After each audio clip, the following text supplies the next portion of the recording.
Guys, in today's video I'm going to show you how to wrap your back metal, not really sure what you want to call this, the frame in the back here.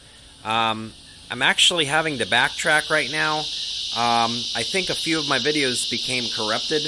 I'm missing the first video and the last video of this, so usually I do my videos, I shoot them as I'm doing it. So this is going to be the equivalent of my first video, so I'm going to try to not be confusing. I first started to try to drill these holes, which I was unable to do. Right, there's one there and one there. In the center here is that hardened steel, and I was really having a hard time drilling into it. I found that right at the bend there, right in this area, I'm able to I have to drill the hole first with some steel drill bits, and then I was able to self-tap it. So, unfortunately, I don't know what I was saying in the first video. That's just kind of the gist of it. So, it took me probably about 2 hours to get this figured out. And hopefully this is not too confusing going to the second video here. And now I have to shoot the last video, the finished. Guys, I'm about 2 hours in right now. I went ahead and scribed this side down. I just used the edge of this rubber, and I just went all the way down. I cut it with a skill saw, and then I sanded it real good. That's the hard part, is sanding it really good to make it nice and even all the way down. I mean, it's not perfect, but I mean, the only one that could tell anything would probably be me. I'm about to do the same thing with this side. As you can see, I did drill 2 holes here, one here and here, and I did use the steel drill bits. I just went really slow, really hard, and I was able to get it in a pretty decent amount of time. I'd say about 3 or 4 minutes each hole up there. That one also was about 3 minutes. Remember in the last video, I couldn't drill through this at all. And then down there, I was able to do that. I'm going to do one more hole right here, or one more self-tapper. I have to drill the hole out first. I'm using a what am I using? A 964, I believe. Sorry, I'm using a 1/8 drill bit for this.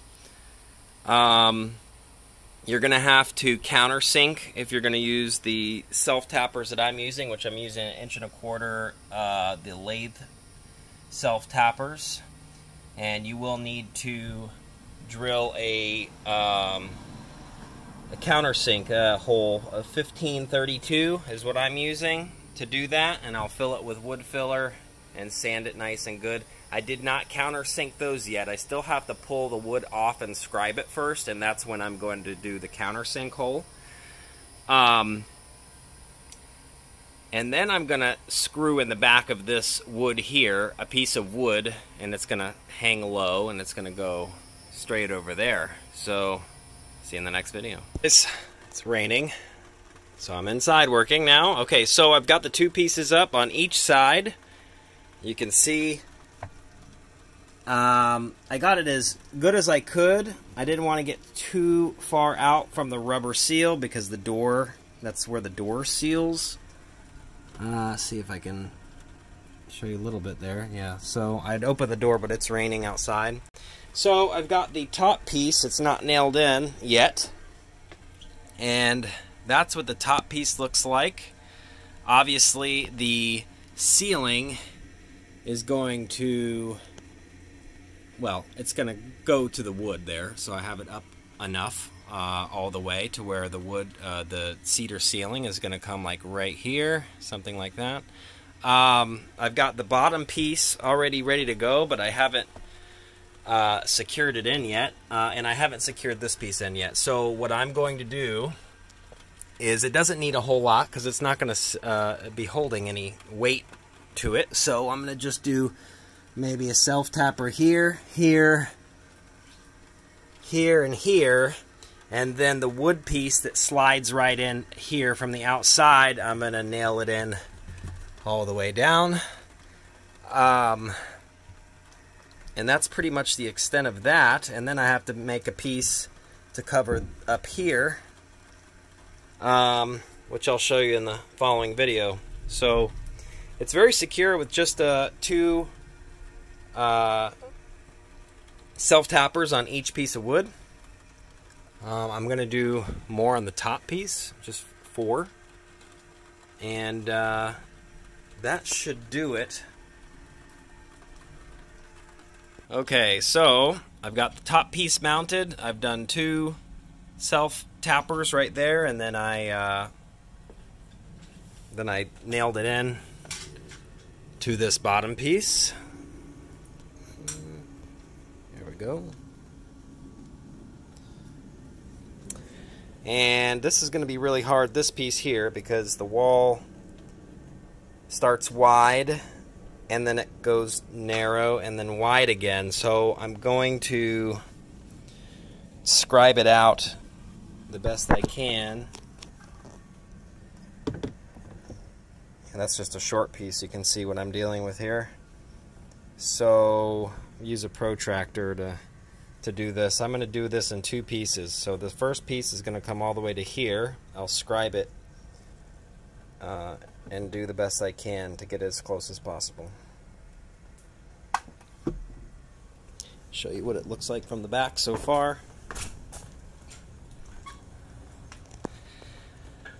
So I need one more piece up at the top there to cover that up. Okay guys, so as I said in the first video, I'm backtracking right now. My first and last video of this portion became corrupted, so I am now done with the back columns here. Right now there's some swatches there for some paint colors. So anyway, that's pretty much it. I went ahead and first I took a piece of wood and I scribed 2 pieces, and then it took quite a bit of going back and forth to the table saw to get the right angle there, and then I sanded the rest. Once I had it against the wall the way I wanted to, which you can see here, once I had it really against the wall like I wanted, then I went and put it against this other piece here, and then I drew a line with a pencil, and then I went back to the table saw, cut that, and then sanded it, and then I sanded it once it was on, so it's all completely smooth. Now here it's so smooth you can't even tell that it's 2 pieces. So that's pretty much it. It's kind of difficult to get this exactly against the wall because there's a bend there, and it kind of starts here and it goes out a little bit and then it comes back in. That's just kind of how these vans are. But I did a pretty good job. It just takes a lot of trial and error and how good you are with the table saw, skill saw, jigsaw, and sanding, and it takes a lot of patience. But I got it done. Do this portion first, that side, leaving a lot of excess on the outside, because you can always, once you've got it where you want it, you just go on the other side and mark it with a pencil. I did that for both of these sides. I hope this was a good enough explanation, because I did this quite a few days ago and I don't remember what I was talking about. I'm sorry about that. But I will see you in the next project. Don't get too confused, because I'm done with the ceilings now. And in the middle of these videos, I was probably not done with the ceiling. So anyway, these will be all filled in with wood filler and sanded, and it'll be caulked up here and the corners, of course. And I'll show you in a future video. This will all be all tied in and nice and smooth, and you won't be able to see any of the joints. See you in the next video.